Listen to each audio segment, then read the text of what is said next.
Allahumma shalli ala Muhammad, Allahumma shalli ala Muhammad. Hari ini kita akan kaji melanjutkan atau sedikit mengulas kembali tentang kebahagiaan dunia dan akhirat. Karena ini juga akan menjelang Ramadan, maka nanti saya akan berikan tambahan, yaitu bekal untuk kaitannya dengan Ramadan. Coba kembali yang punya Al-Quran, yang bawa Al-Quran, coba dilihat surat Al-Baqarah 207. Ya, ini kepala sukunya sudah datang, Bu. Wa minhum may yaquluna rabbana atina fid dunya hasanah wa fil akhirati hasanah wa qina adzabannar. Silakan coba siapa nak membaca? Ya, surat Al-Baqarah 201. Boleh ayat dan artinya. 201. Ya Allah. Dan di antara mereka ada orang yang berdoa, ya Tuhan kami, berilah kami kebaikan di dunia dan kebaikan di akhirat, dan pelihara kami dari siksa neraka. Ibu, ketika kita tawaf, itu antara rukun Yamani dan Hajar Aswad, yaitu sangat ditekankan, disunahkan kita berdoa, Rabbana atina fid dunya hasanah wa fil akhirati hasanah wa qina adzabannar. Ibu dulu ketika hamil atau anak ibu ketika hamil, ibu bacanya surat apa? Surat Yusuf. Kok ibu baca surat Yusuf itu biar apa? Biar ganteng dan cakep. Sebenarnya Bu, masalah ganteng dan cakep, lihatlah bahannya. Kenapa yang dibaca kok surat enggak Al-Baqarah? Kenapa? Sapi betina. Jadi kalau baca surat Al-Baqarah nanti anaknya terus ibu baca, jangan baca surat Yunus, nanti anakmu dimakan ikan paus gitu. Masya Allah. Terus enggak, kalau baca surat Al-Jin anaknya kayak apa nanti? Anaknya malah pintar menghilang tuh, Bu. Kok ada surat Muhammad, kok malah enggak dibaca surat Muhammad? Kan Rasulullah wa ma arsalnaka illa rahmatan lil alamin. Artinya memang begitu. Dan di antara mereka ada yang berdoa bermunajat kepada Allah, wa minhum may yaqul Rabbana atina fid dunya hasanah wa fil akhirati hasanah wa qina adzabannar. Kalau artinya ibu jelas ngerti. Makanya ada sahabat loh Bu, dia mengatakan kepada Rasulullah, ya Rasulullah, aku orang yang tidak pandai merangkai-rangkai bahasa, tapi aku selalu doa dengan doa ini, dan aku yakin dengan doa ini Allah akan mengabulkan. Aku yakin dengan doa ini, artinya Rabbana atina fid dunya hasanah wa fil akhirati hasanah wa qina adzabannar. Dia ngerti betul. Barang siapa yang dia tidak mendapatkan surganya dunia, maka di akhirat dia pun tidak akan mendapatkan surganya dunia. Surganya akhirat. Berarti apa? Surga dunia ini adalah tiket penentu bagaimana di akhirat nanti. Bulan yang lalu sudah saya sampaikan, yaitu hasanah fid dunya, yang pertama adalah al-hayatu fil ibadah, hidup di atas petunjuk hidayah Allah.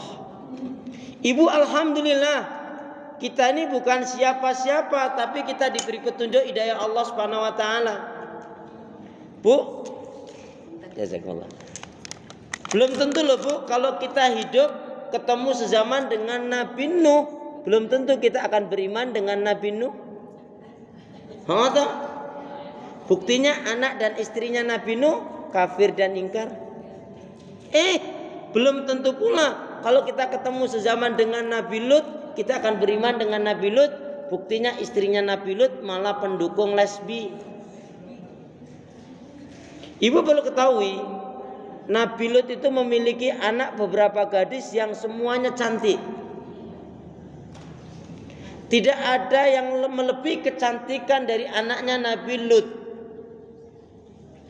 Tapi kaumnya Nabi Lut ini otaknya, pikirannya, hatinya, perasaannya, fitrahnya sudah dirusak oleh syaitan.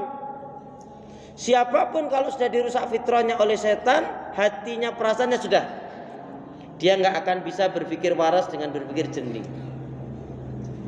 Apa kata Nabi Lut? Nikailah putri-putriku, wahai kaumku. Apa katanya Bu? Jawabnya, hei Lut, maaf ya, kami nggak nafsu sama anakmu. Ibu, kalau putrinya Nabi Lut nggak cantik, mungkin orang dia akan mengatakan demikian. Tapi di negeri itu tidak ada yang melebihi kecantikan dari anaknya Nabi Lut. Begitulah orang tuh kalau sudah dikuasai oleh syaitan. Saya contohkan. Kalau seorang, contohnya laki atau perempuan? Maunya ibu contohnya laki atau perempuan? Perempuan. Perempuan atau laki? Laki ya, baik, nggak apa-apa. Ini mau Ramadan, damai aja lah kita ya. Contohnya laki-laki. Seorang laki-laki kalau dia sudah dikuasai oleh setan mabuk, dia senang dengan seorang wanita. Dia nggak peduli. Maaf ya, wanita ini pelacur kah, wanita ini perek kah, wanita ini lonte kah, nggak peduli. Wanita ini bener baik nggak urusan. Wanita ini punya suami, punya anak, nggak urusan. Karena nafsunya ditanamkan oleh setan, hanya berpikir hanya untuk senang-senang dengan wanita ini.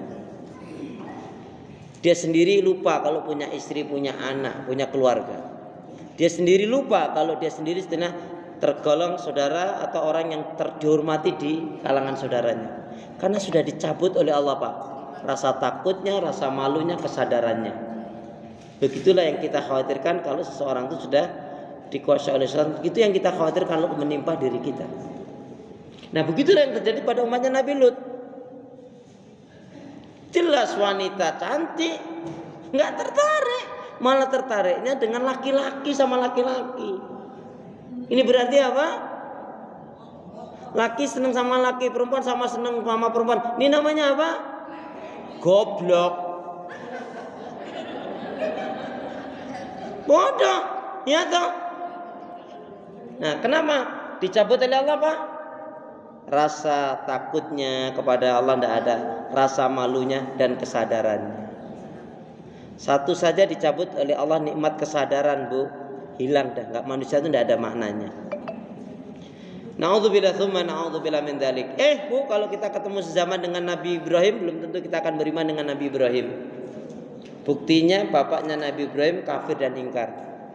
Bahkan di zaman Nabi Ibrahim itu Bu, ada seorang nenek-nenek usianya kalau enggak 175, 275 tahun. Ketika Nabiullah Ibrahim alaihissalam dibakar, itu dia nangis sedih. Tapi nangis sedihnya apa? Nangis sedihnya karena enggak bisa ikut bakar juga. Jadi karena dia jauh, dia ini banyak pengikut. Orang-orang yang didakwai oleh Nabi Ibrahim banyak yang beriman. Ini Mak Lampir nih. Mak Lampir tuh nggak seneng Bu dengan pengajian. Saya kok heran, akhir-akhir ini ibu-ibu ini kok seneng ikut-ikut pengajian. Itu sampai kapan? Tapi ya begitulah Mak Lampir, nggak seneng dengan ngaji. Nauzubillah min dzalik. Sudah tua Bangka Belitung lagi. Astagfirullah. Ya mudah-mudahan Allah berikan petunjuk hidayah Bu ya. Jadi mak lampir itu mudah-mudahan diberi hidayah oleh Allah Subhanahu wa taala. Nah Ibu, hasanah fid dunya itu sangat ditentukan, yaitu hidup kita di atas petunjuk hidayah Allah atau tidak. Ini yang pertama, sudah kita kaji. Ibu ingat, dalam satu hari satu malam kita meminta petunjuk hidayah Allah berapa kali? Berapa kali kita minta hidayah kepada Allah dalam satu hari satu malam? 17 kali. Ihdinas siratal mustaqim. Ya Allah, tunjukilah aku pada jalan yang lurus. Jalannya siapa? Jalannya para nabi. Minan nabiyyin wasiddiqin wasyuhada wasolihin. Ibu ngaji bertahun-tahun tapi tidak ada upaya berubah, membuang, meninggalkan hal-hal yang buruk, selamanya akan begitu dan begitu terus. Makanya termasuk orang yang buruk dibenci oleh Allah adalah orang yang suka mengatakan sesuatu tapi yang dikatakan itu ada pada dirinya. Ibu itu orangnya judes. Ibu itu orangnya bawel. Ibu itu orangnya kasar. Ibu itu orangnya pelit. Padahal dia pelitnya 17 setan orang. Nauzubillah min dzalik. Makanya mulai hari ini Bu, udah deh fokus dengan yang kita lakukan. Gak usah ngurus-ngurus orang deh. Nggak ada untungnya. Rusak hati kita ya, rusak amal kita ya. Nauzubillah min ya. Jadi yang dimaksudkan kebahagiaan dunia yang pertama adalah al-hayatu fil ibadah, hidup di atas petunjuk hidayah Allah Subhanahu wa taala. Yang kedua apa Bu kemarin?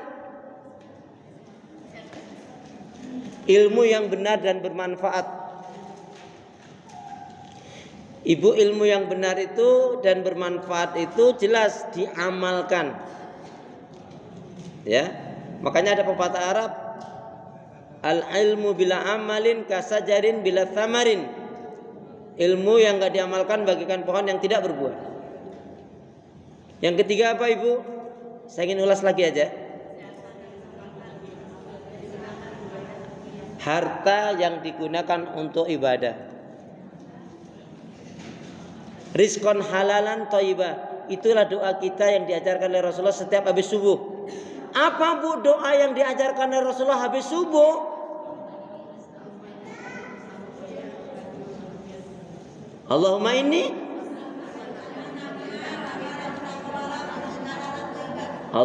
as'aluka ilman nafi'an wa rizqan thayyiban wa amalan mutaqabbalan. Kalau kita dapat ilmu enggak menjadikan kita baik, berarti kita rugi sebetulnya Bu. Ilmu itu ukurannya bukan banyaknya tapi benernya. Ibu masak banyak, kalau enggak kemakan untuk apa Bu? Ada satu kisah, orang punya harta luar biasa sekali. Tadinya dia berniat untuk mewakafkan hartanya yang jumlahnya 3,5 M. Akhirnya pergi ke notaris Bu. Begitu pergi ke notaris, sama ustadz yang ingin, ya sama keluarganya sama ustadz untuk menandatangani kepastian. Pas di depan notaris ini tiba-tiba setan membisikkan, "Maaf Pak Notaris, maaf ya Ustadz, kayaknya kami perlu berpikir ulang. Jadi nggak jadi ini Bu, nggak jadi. Gimana Nak?" Dia tanya ke anak-anaknya. "Ya lama, ntar aja lama. Kita pikir ulang lah gitu." Apakah Ustadz itu kecewa? Ustadz marah nggak? Oh enggak Bu, itu hak Anda. Saya hanya menyalurkan saja. Kalau Ibu tidak ada, tapi apakah Ibu gak khawatir kalau nanti mati sewaktu-waktu bagaimana? Ustaz gak usah nakut-nakutin deh. Ya sudah kalau gitu, kalau ini dianggap selesai urusannya, saya pulang dulu. Kalau saya ada urusan yang lain, kalau begitu pulanglah Ustaz ini. Ini keluar dari kantor notaris, dia bilang, "Itu Ustaz kok gitu ya?" Mesti dia kecewa kali, karena kita nggak jadi titip wakaf sama dia. Anaknya malah nambahin, "Iya mah, mending kita manfaatkan dulu." Akhirnya pulang Bu, jeder. Hanya 15 menit dari dia keluar dari kantor itu meninggal. Hartanya nggak manfaat.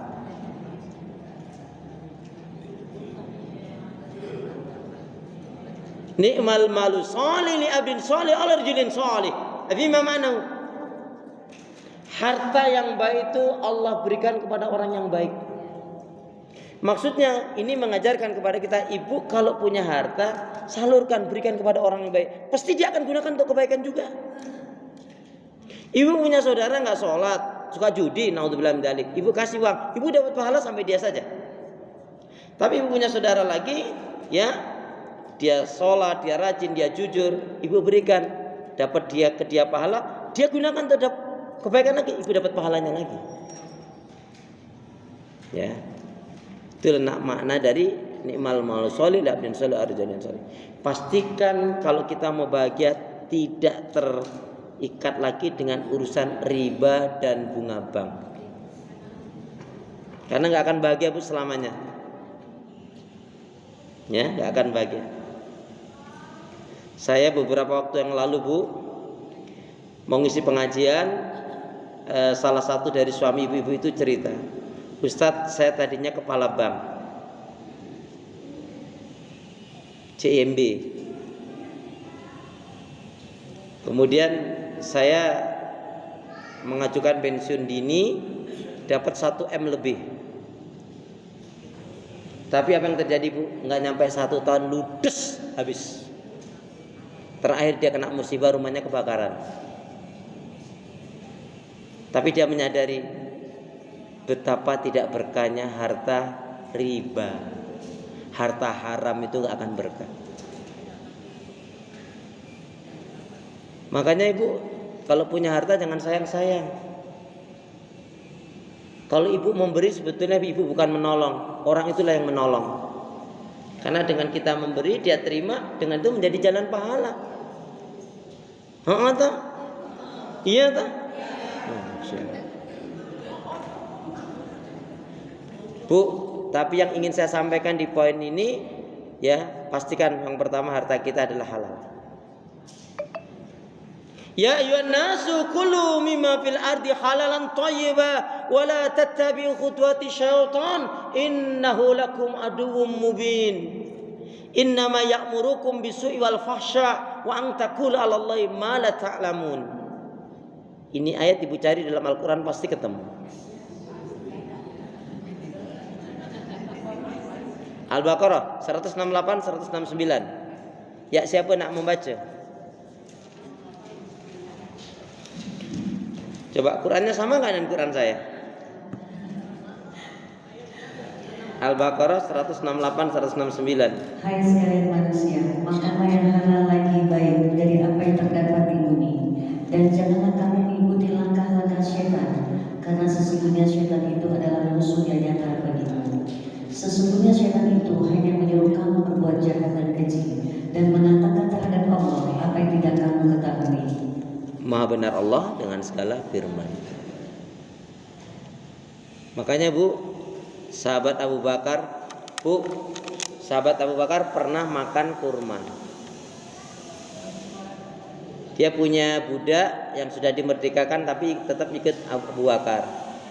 Pokoknya bekerja dengan Abu Bakar, tapi statusnya bukan budak. Kemudian dia pulang, terus beberapa bulan kemudian dia datang lagi. Dia bawa kurma. Abu Bakar pada waktu itu belum ada. Begitu datang, Assalamualaikum warahmatullahi wabarakatuh. Kamu udah datang lagi? Ya Tuhan, saya mau tetap kerja di sini, boleh nggak? Oh boleh. Kan kamu sekarang udah merdeka juga. Ini ada kurma Tuhan, ya Pak kurma. Kurma itu kemudian Bismillah. Begitu dia makan, di tengah-tengah makan tuh dia tanya, ini kurma lain, ini nggak ada di Madinah ini. Enak kali kurma ini. Dari mana kamu dapat? Ya Tuhan, kemarin saya pulang, saya kan bapak saya itu kan dukun. Jadi ya saya ikut-ikut mempraktek perdukunan lah gitu. Apa? Langsung tuh kurma dimuntahkan, dibuka. Dikeluarkan itu. Kita bisa belajar dan mengatakan bukan hanya dikeluarkan dari mulutnya berkumur-kumur, setelah itu apa? Beliau bersedekah. Khawatir gara-gara yang haram ini menyebabkan hidupnya nggak berkah. Padahal dia nggak tahu loh bu, cukup dia istighfar selesai kan. Maka saya cenderung kalau ada orang yang ingin tobatan nasuha, selain dia menghentikan kesalahan dosa yang dia lakukan, dia banyak beristighfar, banyak bersedekah. Ya. Kenapa? Sedekah itu banyak sekali hikmahnya. Mendatangkan keberkahan, menghapuskan dosa, ya, berpahala besar, diangkat derajatnya dan dimasukkan ke dalam surganya Allah. Amin ya rabbal alamin. Jadi orang nggak akan bahagia selamanya jika dia masih bergelayutan hidup dengan bunga bank dan riba. Ya, yuk bergegaslah, bertobatlah kalau masih ada. Nggak berkah. Kemudian yang dimaksudkan hasanah fid dunya yang keempat adalah apa, Bu? Hasanah fid dunya yang pertama adalah yaitu hidup di atas petunjuk hidayah Allah. Yang kedua adalah ilmu yang bermanfaat.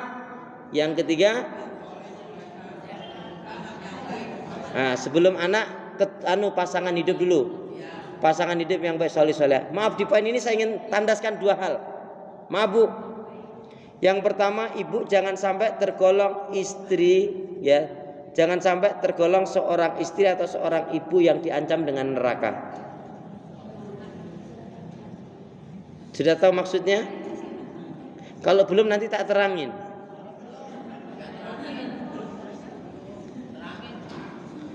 Terangin enggak? Cius. Bu, perhatikan, seorang istri atau seorang ibu suaminya meninggal. Kemudian si istri tadi mengatakan, selama mama masih hidup, rumah ini, motor ini, kendaraan ini, pabrik ini, PT ini, kantor ini, kontrakan ini, apalah sawah ini, gak boleh kalian jual. Maka ini namanya ngangkangin warisan.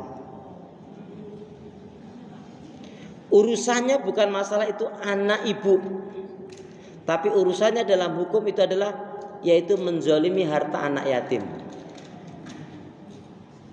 Kecuali anak-anak mengatakan demikian, mama, selama mama masih hidup, rumah ini, kontrakan ini, kendaraan ini, pabrik ini, PT ini, semua penghasilannya untuk mama. Kalau anak yang mengatakan demikian, itu berarti kita berhasil ngedidik anak menjadi anak yang baik, soleh solehah. Dan itu adalah satu kebahagiaan. Tapi kalau dari ibu yang mengatakan selama mama masih hidup, rumah ini gak boleh dijual, padahal itu ada haknya anak, ini namanya ngangkangin warisan.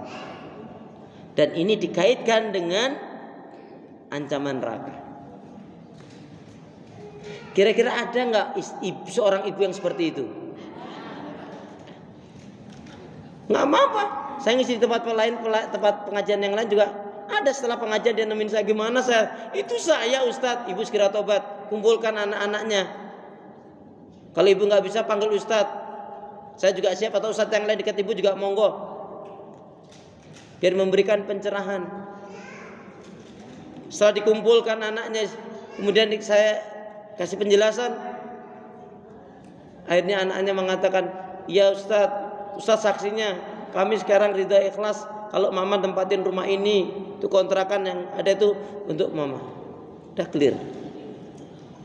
Tapi juga ada yang kasus yang lain, saya tanya, gimana, ridha nggak, ikhlas nggak? Ada anaknya, ya gimana ya Ustadz ya, saya mengharapkan juga uang, saya juga anak nggak punya, saya membutuhkan ini, gimana Ustadz, apakah saya zalim kalau saya minta hak saya? Terang-terangan anaknya.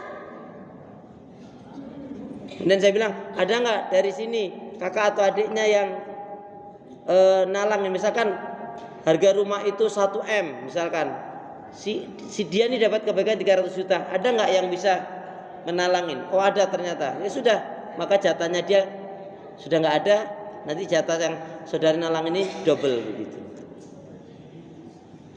Ini masalah, Bu. Mau sholat, mau dzikir, baca Quran, istighfar, umrah, haji berulang kali, tapi kalau dia ngangkangin warisan apa? Dia diancam dengan neraka. Nauzubillah min.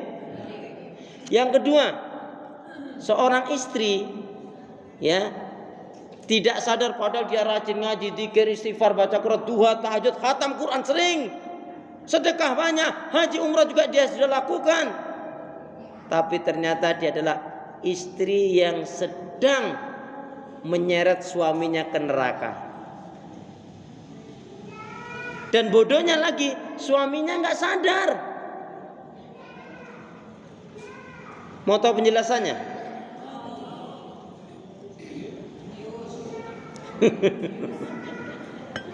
Nih Bu,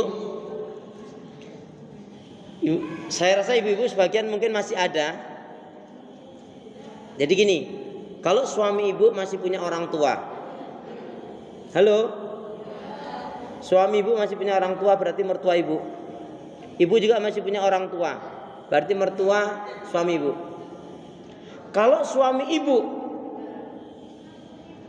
condongnya, cenderungnya, baktinya, baiknya lebih kepada orang tua ibu ketimbang orang tuanya dia, dan ibu membiarkan suasana seperti ini, keadaan seperti ini, maka ibu berdosa.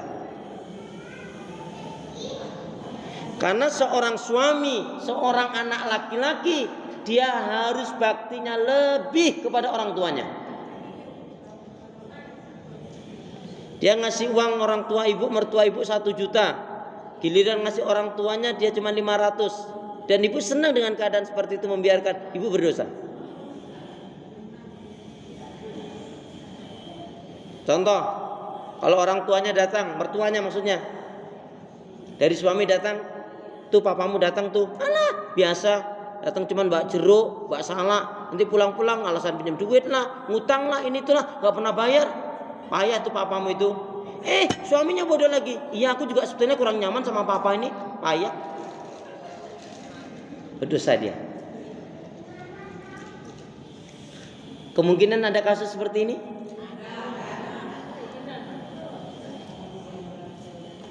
Oh, giliran orang tuanya, ayo dong Pak, please dong, kapan buat happy bapakku, mamaku, ayo dong, umpun ke Jakarta, ayo dong kita jalan-jalan.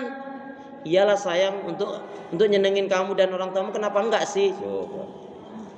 Royal dia. Bu, seorang suami contoh yang lain, dia bilang, "Ma, alhamdulillah, bulan ini aku dapat bonus 2.500.000, tapi yang 1 jutanya ya." Si suami yang bilang nih Bu, ya, "Ma, alhamdulillah, bulan ini aku dapat bonus 2.500.000, tapi yang 1.500.000-nya aku mau kasihin papa mamaku, gimana sayang?"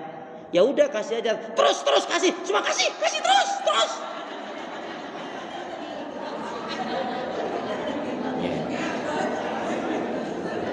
Dengan sikap istrinya seperti itu Bu, akhirnya suaminya jadi nggak ngasih. Enggak lah sayang, aku hanya nguji kamu aja kok.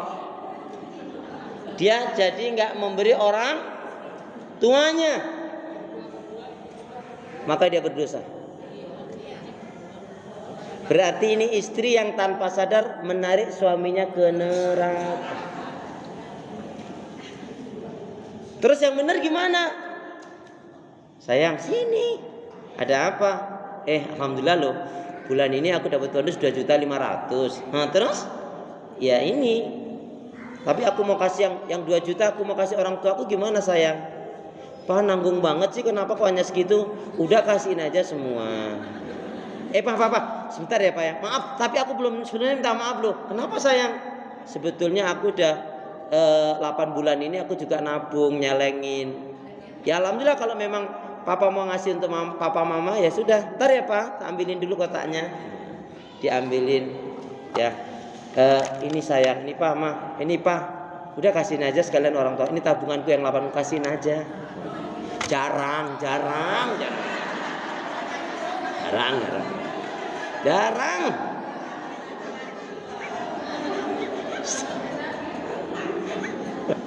Betul jarang?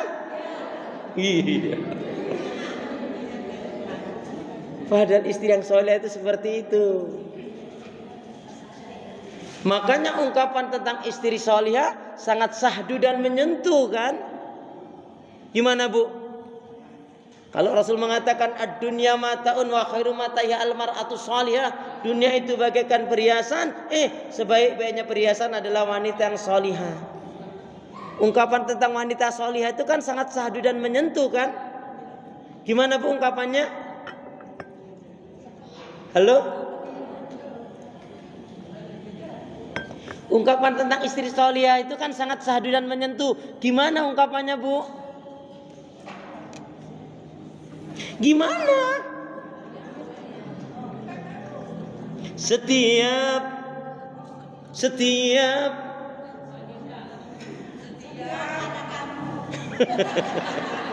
setiap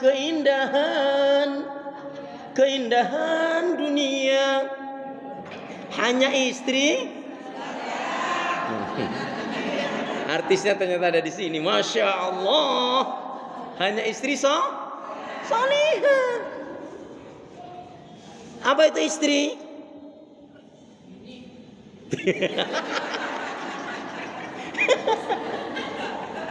Istri itu makna kepanjangan dari apa?